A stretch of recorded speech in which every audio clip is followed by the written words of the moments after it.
Aleluia.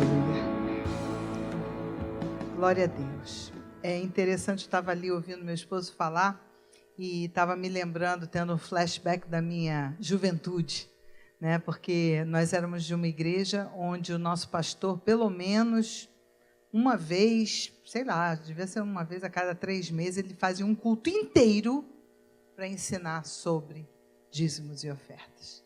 Ele fazia isso e ele ensinava mesmo, como o pastor estava ensinando aqui. E a gente cresceu nesse ambiente, aprendemos a ser dizimistas, sermos ofertantes, né? Assim, com muita naturalidade. E para nós, às vezes, é meio complicado. Eu não consigo entender quando alguém não tem essa prática, como cristão. Mas é gostoso você ouvir os testemunhos. Se você não conhece ainda esses testemunhos, eu desafio você a conhecer esse Deus maravilhoso que a gente serve, porque Ele faz coisas muito lindas nessa área. Muito lindas, mas eu estou falando muito lindas. Eu tenho experiências assim, literalmente chocantes, sabe? Coisa assim que Deus faz que sacode a gente, né? E eu tenho certeza que Deus ele tem essas experiências para nós em várias áreas da nossa vida.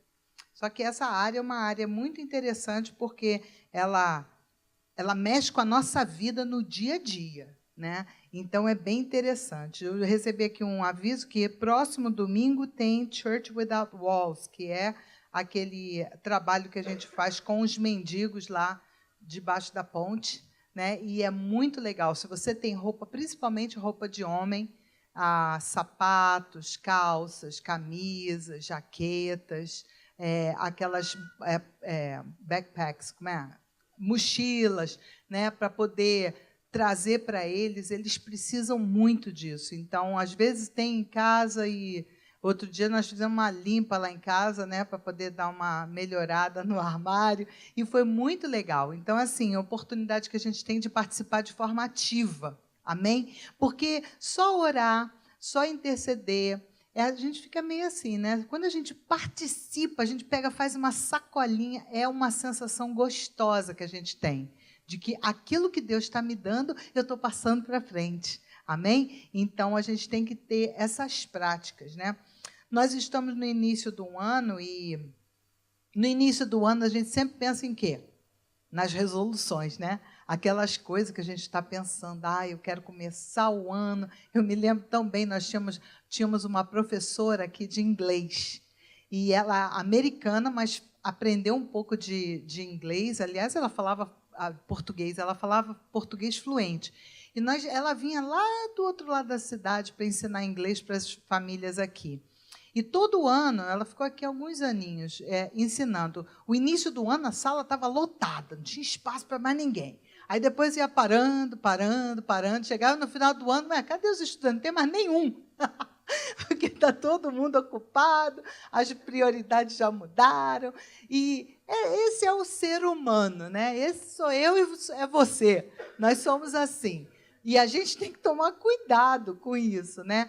E início de ano, a gente sempre está procurando que Deus possa trazer alguma coisa nova para a nossa vida, né?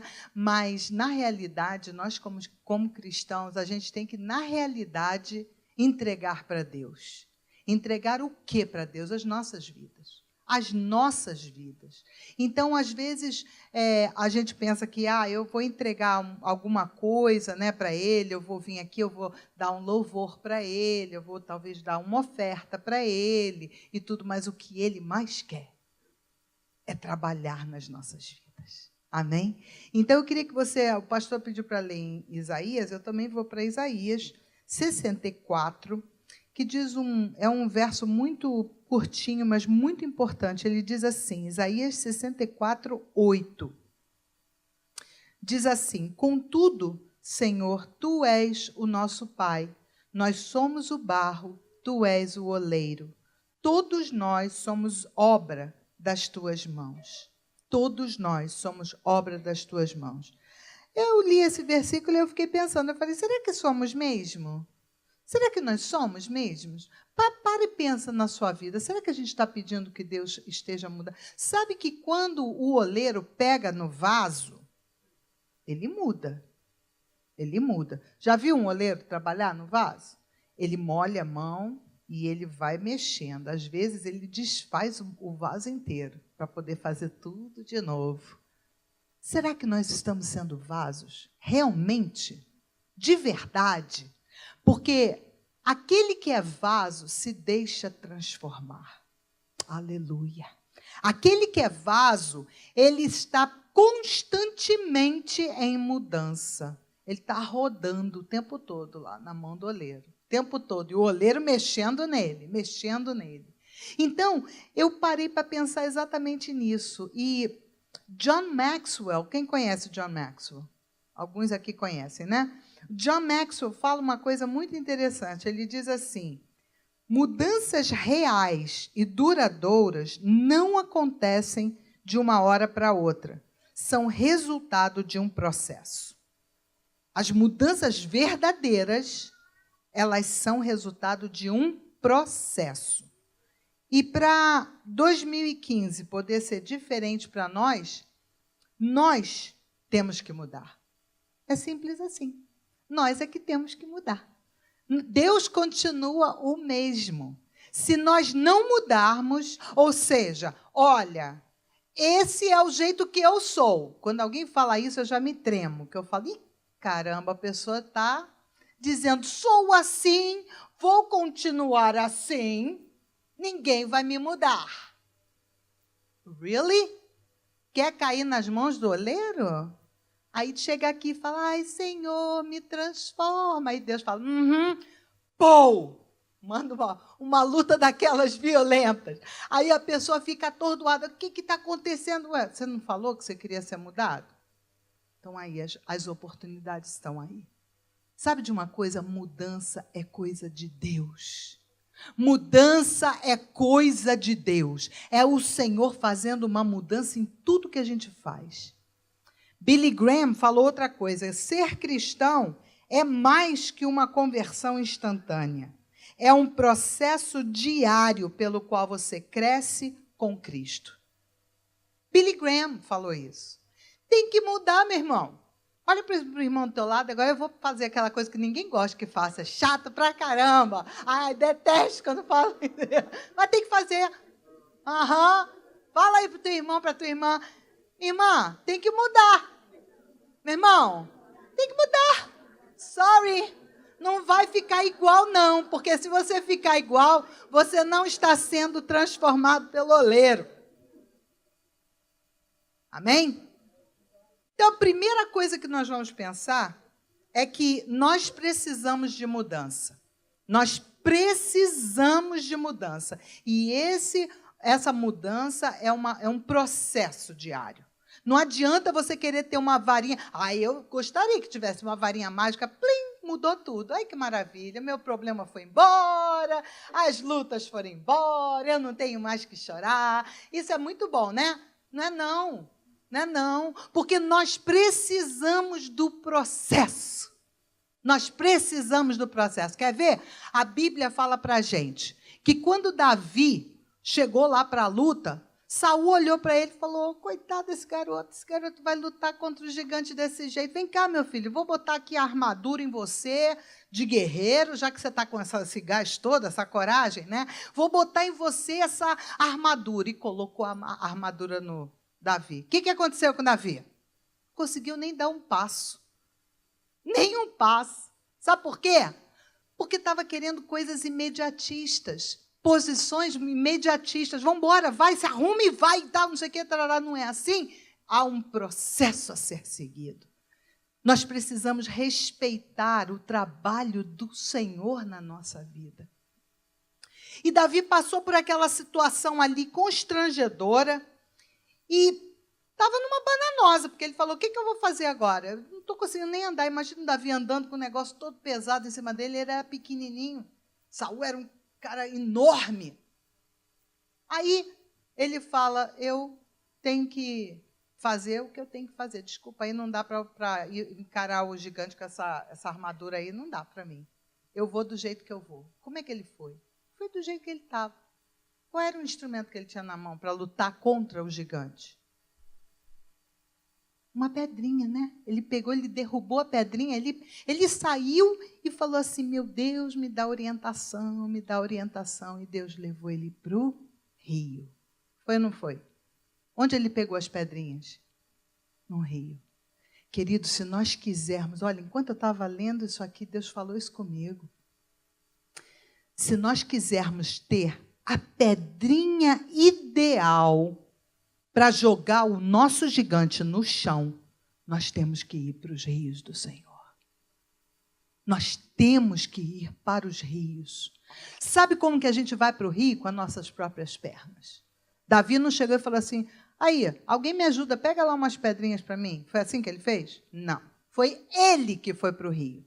Não adianta você querer ter vitória e mandar uma outra pessoa fazer aquilo que você tem que fazer. É você que tem que ir para o rio. É você que tem que olhar. E ele pegou 5 pedrinhas, porque ele falou, não sei, no caso da primeira não dá certo, vai a segunda, a terceira, a quarta, a quinta, ele quis se prevenir, né? Dizem alguns estudiosos que Golias tinha 4 irmãos, então ele pegou uma pedra para cada irmão. Não sei se foi, se não foi. Lá no céu a gente descobre, né? Uma pergunta que eu tenho para ele. Davi, tem uma perguntinha para você. Aquelas pedrinhas. Isso aí é uma coisa que sempre fica na cabeça da gente, né? As perguntas que a gente vai fazer quando chegar lá. Eu fico imaginando, será que a gente vai fazer as perguntas ou será que a gente vai ter a revelação completa, né, daquilo que é a palavra de Deus? Eu não sei. Eu sei de uma coisa, o céu é um lugar maravilhoso. É um lugar maravilhoso, um lugar de conhecimento pleno daquilo que é a palavra de Deus. Mas ele foi lá e ele pegou as pedrinhas. Meu irmão, faça a sua parte. Não fique com preguiça. Espírito de preguiça sai. Assim que a gente tem que orar todo dia. Só quero, um parênteses, não estava dentro da palavra não. Mas você sabia que o espírito de preguiça, ele anda junto com a miséria? Ih, que horror. Sabia disso? Anda junto com a miséria, pobreza. Depois vai ficar, poxa vida, eu não consigo ter nada na vida. Lógico, preguiçoso pra caramba, não quer trabalhar. Não quer trabalhar, como que Deus vai te prosperar, vai te colocar em lugar bom, se você não quer trabalhar? E quando arranja um trabalho, chega lá, mas sabe o que é? Estou tão devagar. Não tá... Meu filho, mostra trabalho. Vai lá, bota a mão na massa, mostra que tu é bom. Sabe? Porque Deus, Ele está querendo colocar a gente em lugares bons, por isso que Ele está falando sobre mudança. Por isso que Ele está falando sobre mudança. Eu peguei um livro emprestado com a minha mãe, eu vou devolver, tá, mãe? Eu não vou ficar com o livro, não, vou devolver. Só está faltando um pouquinho para acabar. Mas eu peguei um livro emprestado do nosso pastor lá do Brasil, o pastor que nos casou, né, o Bispo Tito. E ele escreve muito, e ele estava escrevendo, e aquele livro falou muito ao meu coração, porque era um assunto já que o Senhor já estava falando comigo sobre mudanças, sobre as coisas que a gente tem que fazer, que tem que ser mudado, não resistir às mudanças que Deus faz na vida da gente. E eu li aquele livro e ele falou uma coisa interessante. Em 92 saiu um filme que em inglês se chamava Sister Act. Quem se lembra? Traduzido como, engraçado, mudança de hábito. Vocês se lembram? Mudança de hábito, aquela menina doida que ela pegou... Não vou contar o filme todo, não. Mas é interessante, né? Que ela assiste a um assassinato e ela vai ser a testemunha principal, né? Aí ela pega para se esconder, para não ser atingida, ela se esconde dentro de um convento.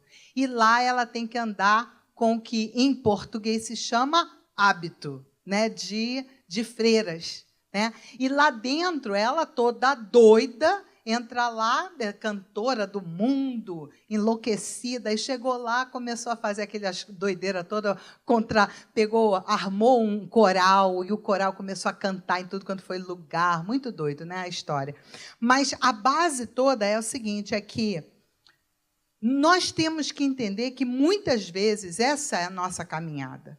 Nós andamos como aquela mulher, escondidos atrás de um hábito, atrás de uma roupagem que não é a nossa. E Eu fiquei pensando exatamente nisso. Eu falei, uau, que interessante. O caminhar cristão é tudo ao contrário. Já viu isso? Que é tudo ao contrário, que o mundo é assim. O negócio está complicado, vai lá, veste uma roupa diferente, uma roupa de freira, e tá guardada, está separada. Para nós é o contrário. Nós temos que tirar a roupa. Nós temos que tirar esse hábito. Nós temos que mudar a nossa vestimenta. Como assim, pastora? Você está falando de roupa? Não, hello. Eu estou falando sobre comportamento. Estou falando sobre comportamento. Como que a gente se comporta no dia a dia? Será que nós estamos dando testemunho dentro da nossa casa? Eu cresci, assim, no Evangelho, na palavra de Deus, sabendo que eu tinha que dar testemunho dentro da minha casa.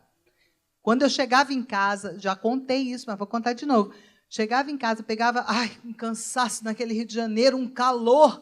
Eu andando na rua com a pasta pesada, cheia de livro. Quando eu jogava a pasta, a Janete do meu lado, pirralha, olhava para mim e falava, nossa, crente é assim, joga as coisas, né? Aí eu, oh my goodness, a garota estava do meu lado, oh my gosh, lá vou eu ter. Ai, desculpa, não é assim não.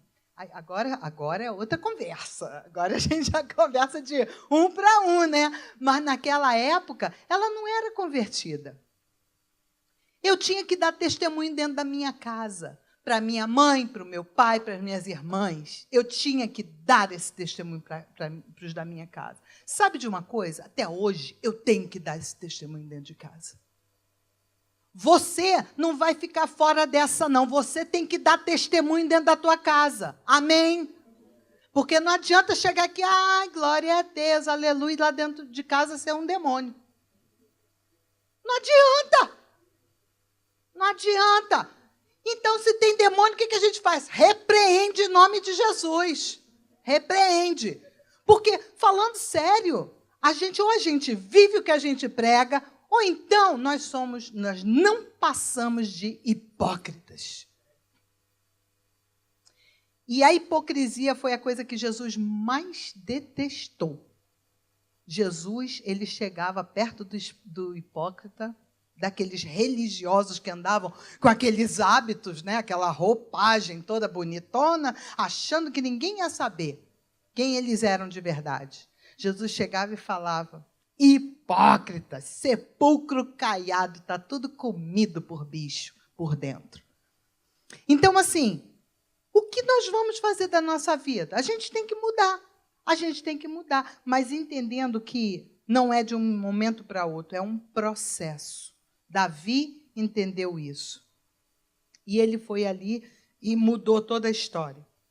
A gente fica olhando e pensando como que a gente vai fazer isso na nossa vida. Você tem que buscar de Deus qual vai ser o processo de mudança na sua vida. Mas você tem que fazer alguma coisa. Sabe que muitas vezes o que falta para nós, às vezes é uma experiência drástica. Sabia?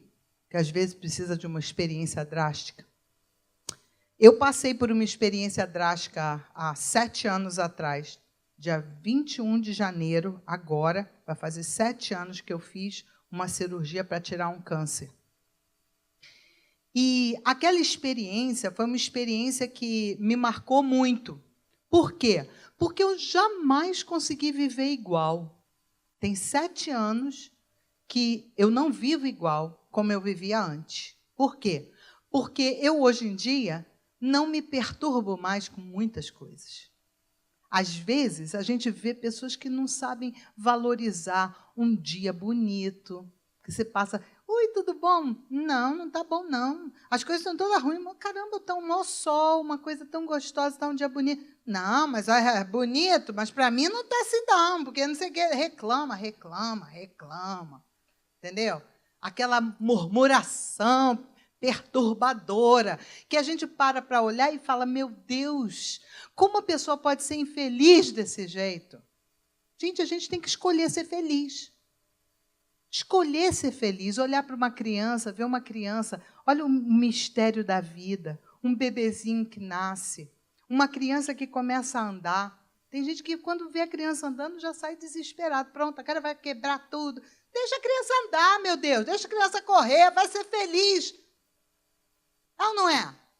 Tem que ser assim, a nossa experiência de vida tem que ser assim. Olhar para aquilo que é bom. Mas, pastor, essa situação é horrível.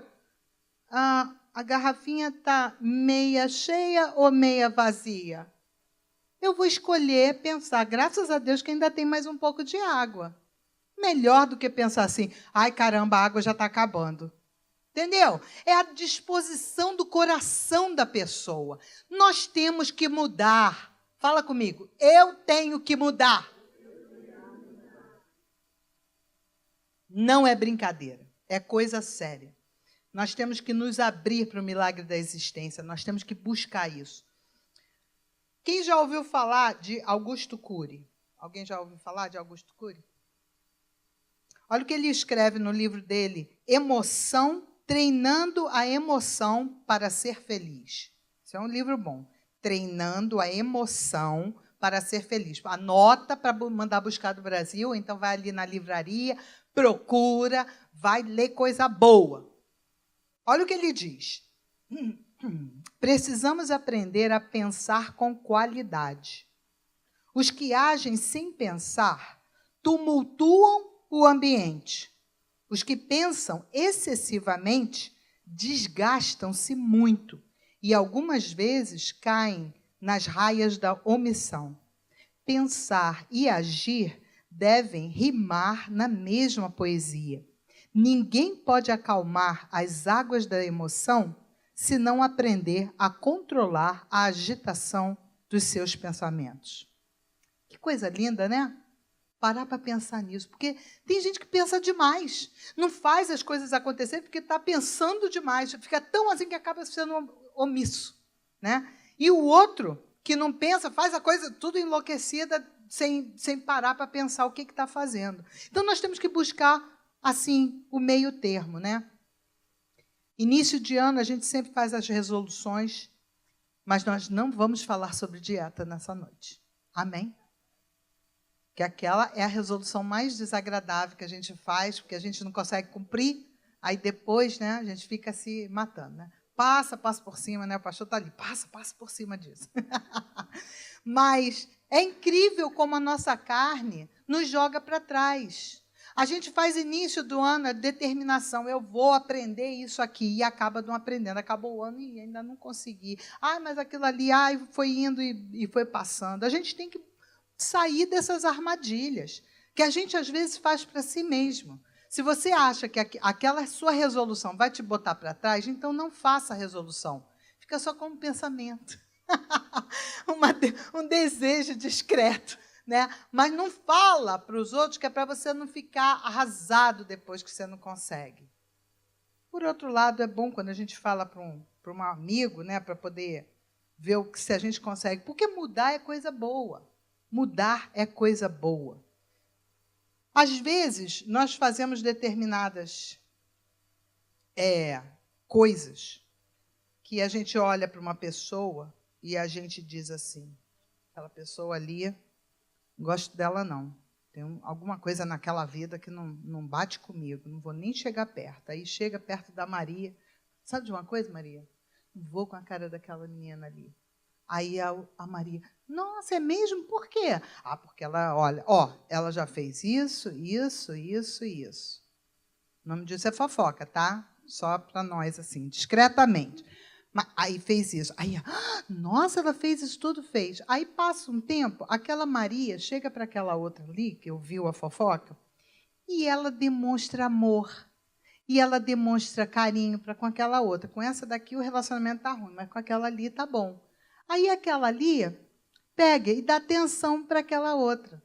Essa daqui vê, essa daqui dando atenção e diz, que pessoa horrível. Ela sabe como aquela Maria é. E olha só, virou amiga da Maria. Deixa eu fazer uma pergunta para você. É crente ou não é? Não é. Não é. Porque nós não fomos chamados para criar inimizade. Cristão foi chamado para criar amizade. Nós fomos chamados, sabe para quê? Para quebrar as cadeias do inferno em volta das vidas. Amém? Então, quando nós vemos essas situações, nós temos que mostrar o quê? Mudança. Eu sou diferente. Quando chega alguém para mim e fala, olha, pastora, aquela pessoa fez isso, eu geralmente é isso que eu faço. Eu falo, é mesmo, vamos orar por aquela pessoa, você fica em oração por aquela pessoa. Quando aquela pessoa me vê falando com essa daqui, pode pensar, essa pastora é louca. Essa pastora é louca. Ela está dando atenção para aquela doida, aquela maluca. Saiba de uma coisa, eu sou crente. Não faço distinção de pessoas. Para mim, Maria, Joana, o nome que for aí, está todo mundo igual. Todo mundo igual, todo mundo. Jesus morreu por todos nós. Nós não fomos chamados para divisão, nós fomos chamados para estarmos juntos, para crescer para a glória de Deus, no reino dos céus, amém? Então, quando a gente para olhar, gente, nós temos que pedir, isso não veio de um dia para o outro para mim, não. Às vezes a pessoa está pensando que eu nem sei.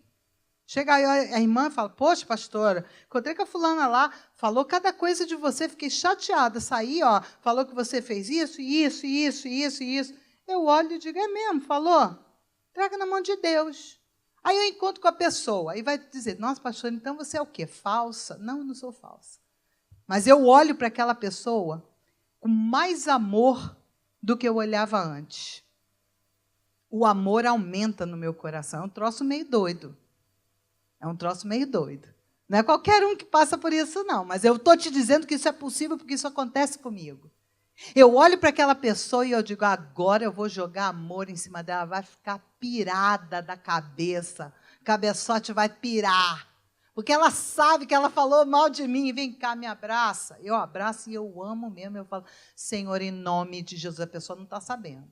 E eu estou só passando amor para aquela pessoa. Sabe por quê? Porque Deus me amou primeiro. E eu sou crente. Sabe de uma coisa? Você também é crente, você tem que viver isso. Você tem que viver isso. Se você não estiver ainda vivendo isso, eu te aconselho que vá buscar diante do trono de Deus o ouro. Isso é ouro. Isso é coisa que só cristão tem. Não adianta, porque o mundo não vai ter isso nunca, nunca, nunca. Então, assim, a gente olha para essas coisas e a gente sabe que Deus está no controle. Esse primeiro ponto que a gente está falando é justamente a mudança, ok? A mudança é necessária para que a gente possa aprender as coisas de Deus. Eu me lembro que, há um tempo atrás, o pastor contou essa experiência, que ele chegou lá no trabalho dele, lá em Canérica, a gente nem estava no ministério, tempo integral, nem nada.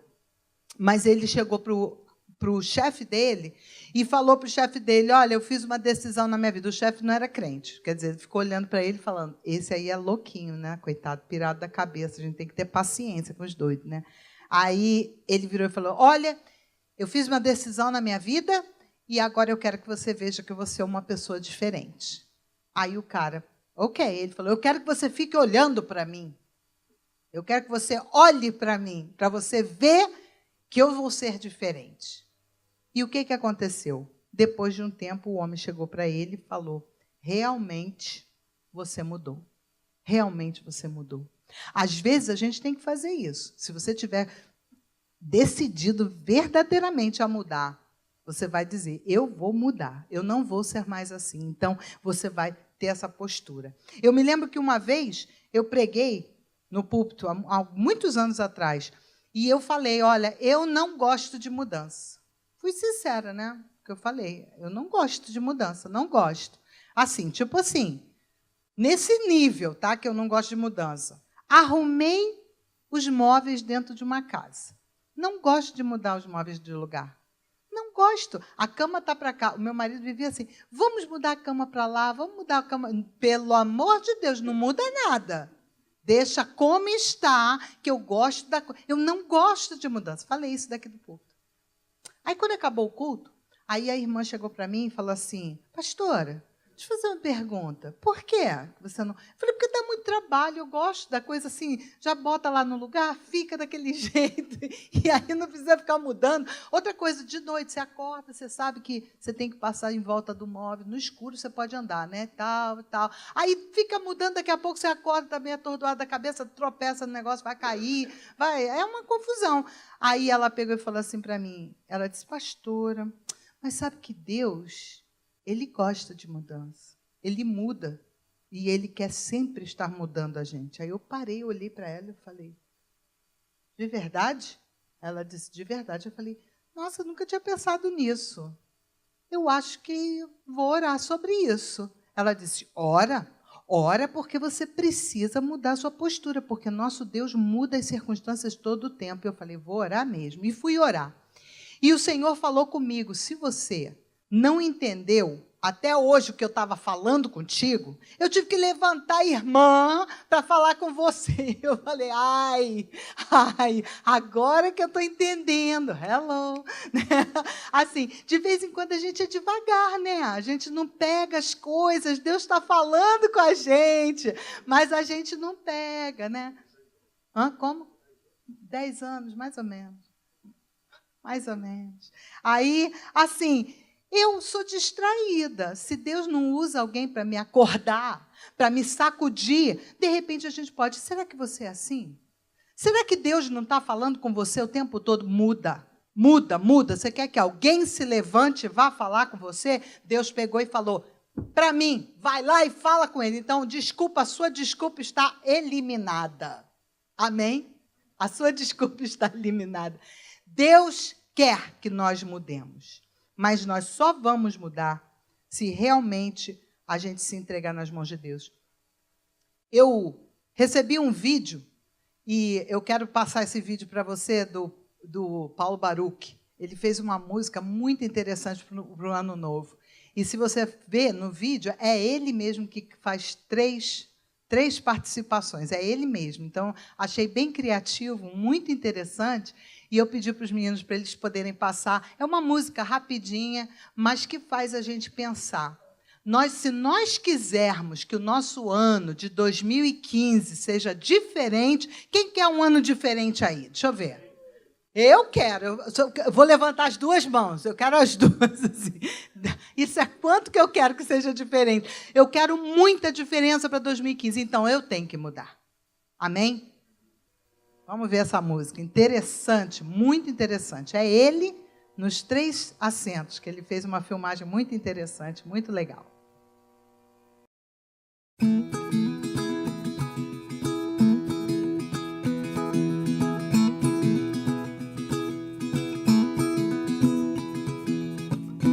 Ano novo, vida nova, mas se a gente não for diferente, tudo vai ser igual. Novas estações, outras emoções, mas se a gente não for diferente, tudo vai ser igual.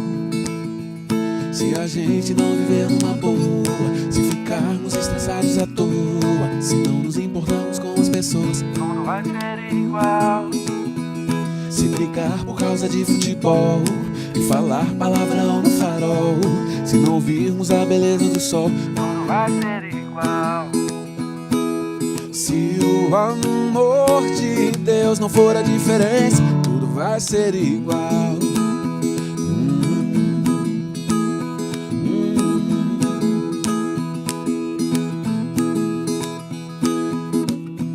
Ano novo, vida nova, mas se a gente não for diferente, tudo vai ser igual. Novas estações, outras emoções, mas se a gente não for diferente, tudo vai ser igual. Sem valorizar aquele amigo, se olhar só para o próprio umbigo, se não se importar com alguém ferido, tudo vai ser igual. Se a gente não quiser perdoar, se a mágoa persistir no olhar, se você não conseguir se casar, desculpa aí, era só pra rimar, tudo vai ser igual. Muito amor de Deus aí na tua casa vai ser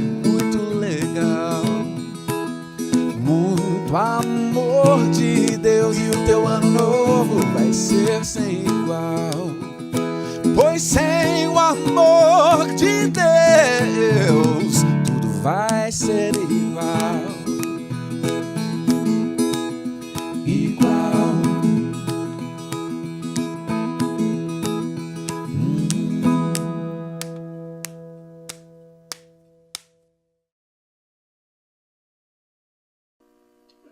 Muito legal, né? Eu achei tão interessante, eu falei, eu tenho que compartilhar isso com a igreja, eu gosto de compartilhar as coisas do Senhor. Então, o primeiro ponto que a gente teve foi exatamente esse, né? A mudança, né, que nós precisamos ter. Segundo, os limites.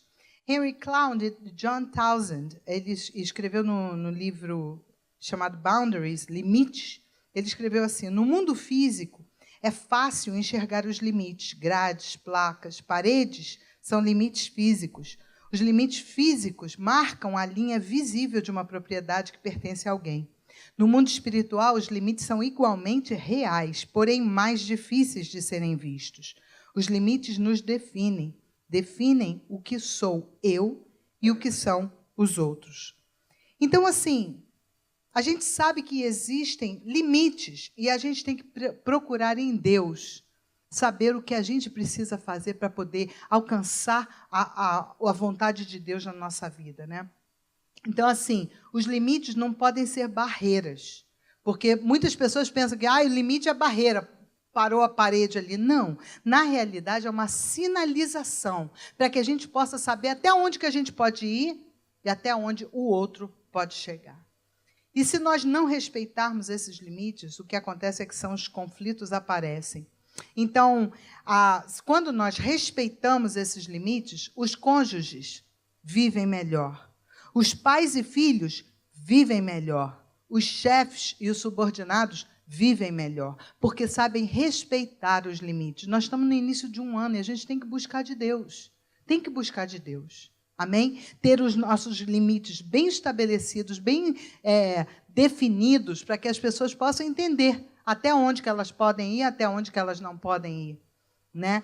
E viver de acordo com aquilo que Deus tem colocado na vida da gente. Terceiro ponto é o equilíbrio. Filipenses 4:5 diz assim, seja a vossa moderação conhecida de todos os homens. Moderação significa equilíbrio, que eu não poderia deixar de falar sobre equilíbrio. Quem me conhece sabe que eu sempre estou falando sobre equilíbrio. Por que eu falo sobre equilíbrio? Porque equilíbrio é necessário.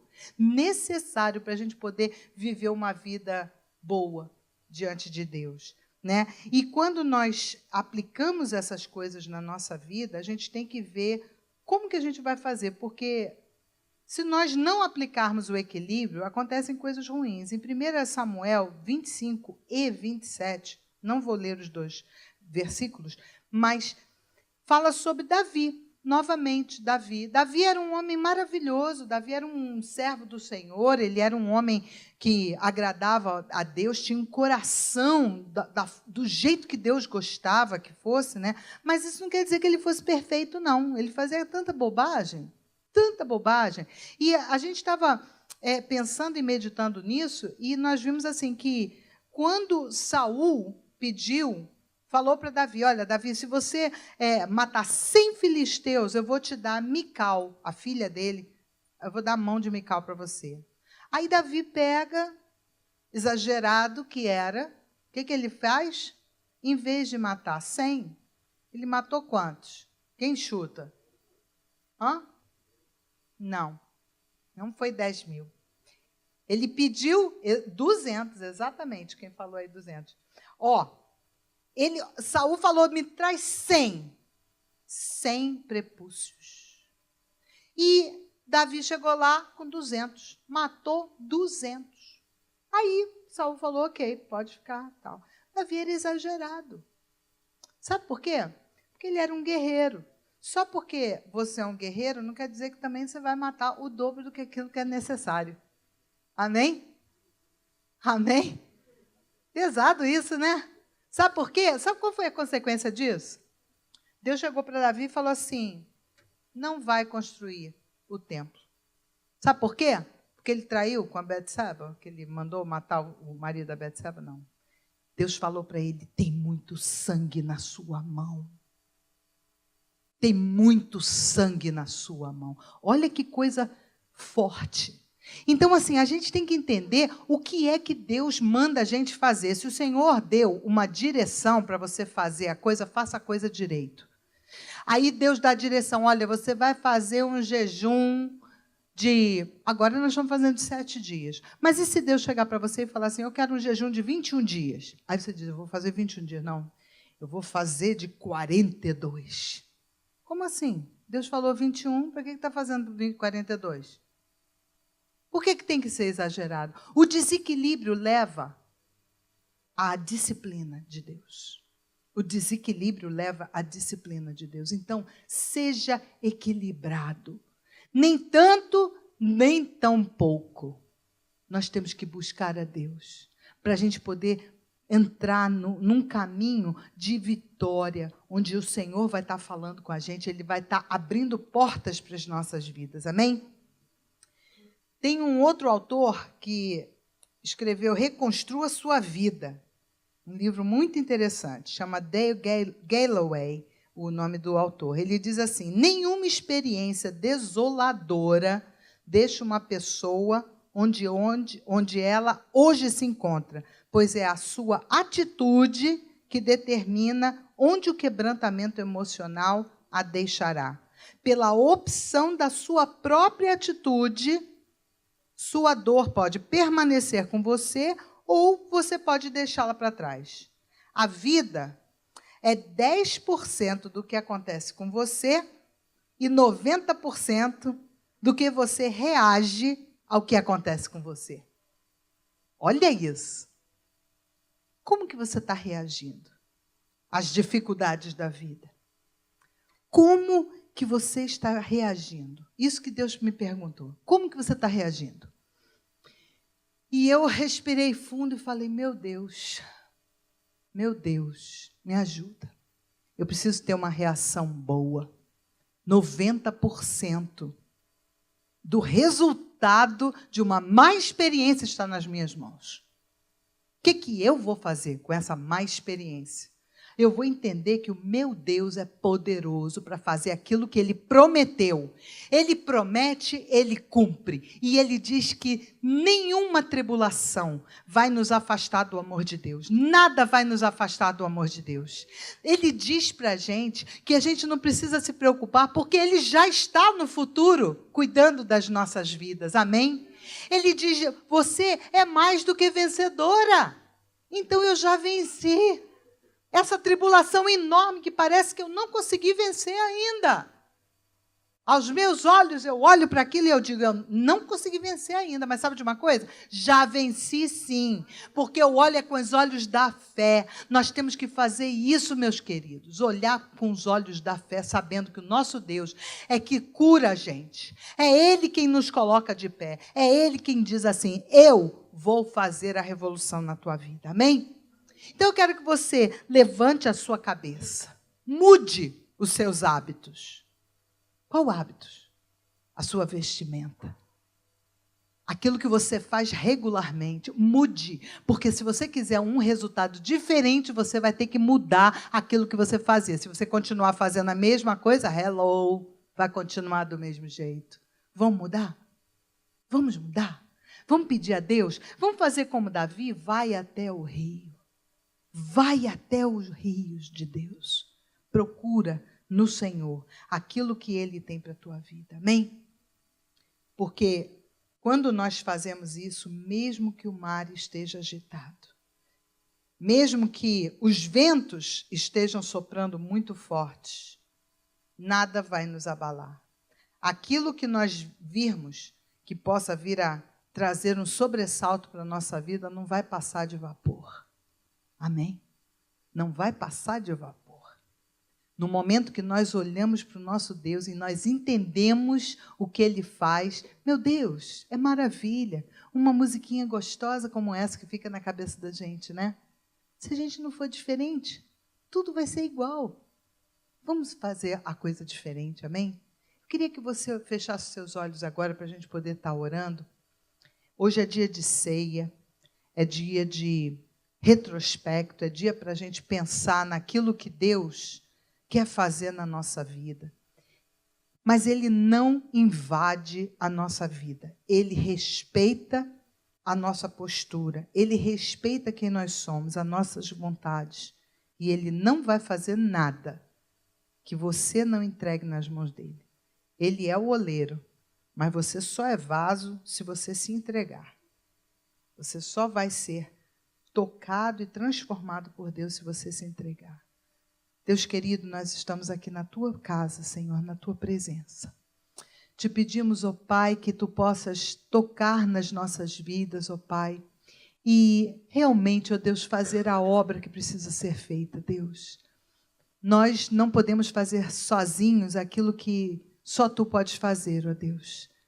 Davi precisou ir pegar as pedrinhas lá no rio. Mas nós sabemos que foi a Tua mão que direcionou aquela pedra para jogar aquele gigante no chão. Por isso, Deus, em nome de Jesus, capacita a Tua igreja, Senhor, capacita cada um de nós aqui, para buscar ser diferente diante de Ti, ó Deus. Entendendo, ó Deus, que nós precisamos respeitar os limites, ó Deus, das nossas vidas. Não só aqueles que são os nossos, mas dos outros, ó Deus. Oh, Senhor, ajuda-nos, ó Deus, a ter equilíbrio, Pai. Sermos um povo equilibrado, ó Deus. Um povo que Te busca de verdade, Senhor, e Te encontra de verdade. Pai, em nome de Jesus, ó Deus, não deixa ninguém sair daqui dessa noite sem ser tocado pelo Teu poder, ó Deus. Nós sabemos, ó Pai, que através da ceia do Senhor, ó Deus, Tu curas, Senhor, emoções. Tu curas, Senhor, aquele que está doente fisicamente. Senhor, Tu fazes, Senhor, uma renovação espiritual, ó Deus. Isso é coisa porque é a obediência à Tua palavra, porque quando Tu estiveste aqui, Tu disseste que nós deveríamos fazer essa celebração até a Tua volta, Pai. Por isso, em nome de Jesus, faz a Tua igreja entender o que significa a ceia do Senhor. Oh Deus, muito obrigado, porque nós estamos aqui. Senhor, que nós possamos pensar na nossa vida, nos arrepender do que nós fizemos que entristeceu o Teu coração. Senhor, que nós possamos deixar para trás e caminhar, ó Deus, de forma diferente na Tua presença, ao lado dos nossos irmãos, dentro da Tua igreja, Deus. Senhor, para que a Tua noiva possa estar andando com vestes brancas, sem mágoa e sem rugas, Senhor. Senhor, em nome de Jesus, toma nossas vidas no Teu altar. Nós Te pedimos, em nome de Jesus. Em nome de Jesus. Dá uma salva de palmas para Ele, que Ele merece.